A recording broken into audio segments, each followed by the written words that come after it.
Hi everyone.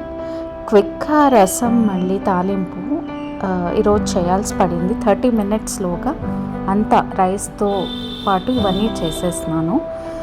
ఎందుకంటే మా husband ఇంకా 30 మినిట్స్లో లంచ్కి వస్తానని సడన్గా చెప్పినారు. సో ప్రాసెస్ చూస్తాము. ఇలా క్విక్గా చేయాల్సి పడినాడు. అవుట్ సైడ్ నేను వాటర్ని బాయిలింగ్ పెట్టి ఇక్కడ బియ్యం కడుక్కుంటాను.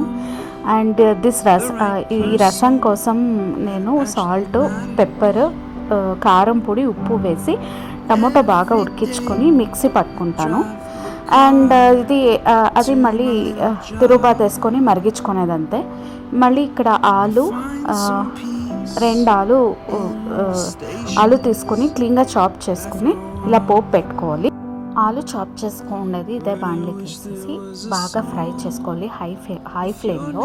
అప్పుడు మాకు ఆలు క్రిస్పీగా వస్తుంది, అది చాలా టేస్టీగా ఉంటుంది. సో ఆలు క్రిస్పీగా వేగాక దానికి చిల్లీ పౌడరు, మీకు మసాలా ఇష్టం ఉంటే అవుట్ సైడ్ చిక్కేది అది వేసుకోవచ్చు. నాకు పావుబాజీ మసాలా చాలా ఇష్టం, నేను ఆ మసాలా వేసినాను. అండ్ సాల్ట్ టేస్ట్కి సరిపడా. అప్పుడే మిక్సీలో చూపించింది కదా మిక్సీ పట్టేదానికి. సో ఆ మిక్సీలో ఉండేదంతా కొంచెం ఒగరణ వేసేసి ఇలా ఒక వెజల్లో వేసేసి మనము బాగా బాయిల్ చేసుకుంటే ఒక 2 ఇలా బాగా కుది వచ్చే వరకు మనం బాయిల్ చేసుకోవాలా. అలా అయినాక అంతసేపటికి మనకి అన్నం కూడా చల్లారిపోయి ఉంటుంది.